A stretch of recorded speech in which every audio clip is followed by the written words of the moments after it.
I'm okay, I'm fine. Kincana, kincana, teng neng neng neng neng.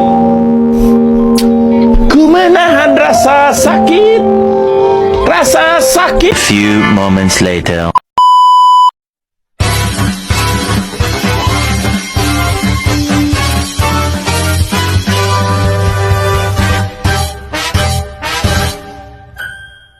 Pengertian radiasi elektromagnetik.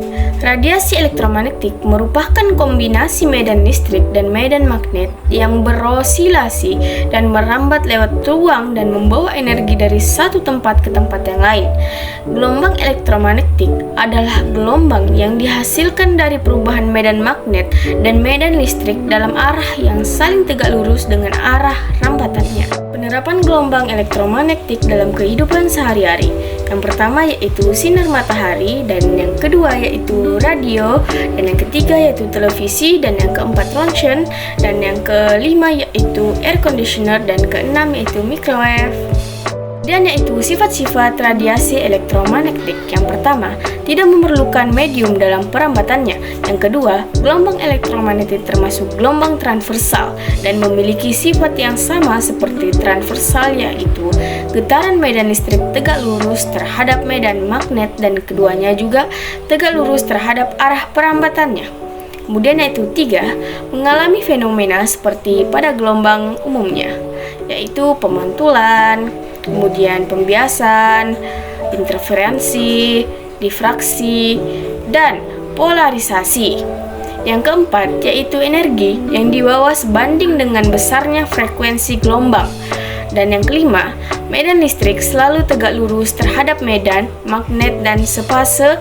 Dan keenam yaitu gelombang elektromagnetik tidak disimpangkan baik oleh medan listrik maupun medan magnetik sebab tidak memiliki muatan listrik. Yang ketujuh, seperti halnya cahaya, gelombang elektromagnetik disebut foton, paket energi, karena tidak bermassa dan tidak bermuatan tetapi memiliki energi. Ini adalah hubungan panjang gelombang, cepat rambat, dan frekuensi. Kemudian yaitu sifat-sifat radiasi elektromagnetik. Yang satu, gelombang radio. Gelombang radio termasuk ke dalam spektrum yang memiliki panjang gelombang terbesar dan frekuensi terkecil. Yang kedua, gelombang mikro. Gelombang mikro merupakan gelombang elektromagnetik dengan frekuensi sekitar 10 pangkat 10 Hz, sementara panjang gelombangnya sekitar 3 mm. Yang ketiga yaitu sinar inframerah. Sinar inframerah mempunyai frekuensi antara 10 pangkat 11 Hz sampai 10 pangkat 14 Hz. Panjang gelombang sinar inframerah lebih besar daripada panjang gelombang sinar tampak. Yang keempat, cahaya tampak. Cahaya tampak mempunyai frekuensi sekitar 10 pangkat 18 Hz, sementara panjang gelombangnya antara 400 nanometer sampai 800 nanometer. Mata manusia sangat peka terhadap radiasi cahaya tersebut, sehingga cahaya tampak sangat membantu penglihatan manusia. Yang kelima, sinar ultraviolet. Sinar ultraviolet merupakan gelombang elektromagnetik yang mempunyai frekuensi antara 10 pangkat 18 Hz sampai dengan 10 pangkat 16 Hz, sementara panjang gelombangnya antara 10 nanometer sampai 100 mm.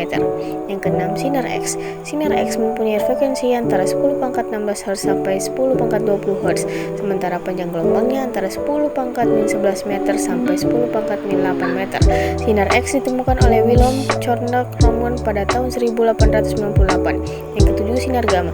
Sinar gamma merupakan gelombang elektromagnetik yang mempunyai frekuensi setinggi yaitu antara 10 pangkat 20 Hz sampai 10 pangkat 25 Hz, sementara panjang gelombangnya berkisar antara 10 pangkat min 4 nanometer sampai 10 sampai 0,1 nanometer. Sinar inframerah. Inframerah mampu mendeteksi tumbuh-tumbuhan yang tumbuh di bumi secara terinci. Foto inframerah untuk diagnosis kesehatan. Spektroskopi inframerah dapat digunakan untuk mempelajari struktur molekul. Penggunaan radiasi inframerah pada remote control untuk banyak peralatan listrik seperti TV, AC, VCD, dan lain-lain. Radiasi inframerah dapat juga digunakan dalam alarm pencuri. Cahaya tampak. Panjang gelombang cahaya tampak bervariasi mulai dari 4 kali 107 meter untuk cahaya violet sampai 7 kali 107 meter untuk cahaya merah. Salah satu pengguna cahaya adalah penggunaan cahaya sinar laser. Dalam serat praktik pada bidang telekomunikasi dan kedokteran. Sinar ultraviolet. Sinar ultraviolet mempunyai frekuensi 1015 Hz sampai 1016 Hz. Kegunaan sinar ultraviolet dapat memedarkan barium platina sianida dan menghantamkan plat foto yang berlapis bromida, merangsang badan manusia untuk menghasilkan vitamin D, digunakan untuk mencurahkan ruang operasi rumah sakit. Berikut instrumen-instrumen untuk pembedahan. Kemudian yaitu sinar X. Sinar X mempunyai frekuensi antara 1016 Hz sampai 1020 Hz. Sinar X memiliki daya tembus yang kuat. Daya tembusnya bergantung pada frekuensi. Makin tinggi frekuensi, makin kuat daya tembusnya. Kemudian yaitu sinar gamma.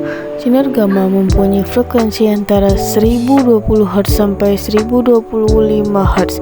Daya tembusnya besar sekali sehingga dapat menembus pelat timbal atau pelat besi. Kegunaan sinar gamma yang pertama yaitu membunuh sel-sel kanker dan mensterilkan peralatan rumah sakit. Yang kedua yaitu dapat digunakan untuk memeriksa cacat pada logam.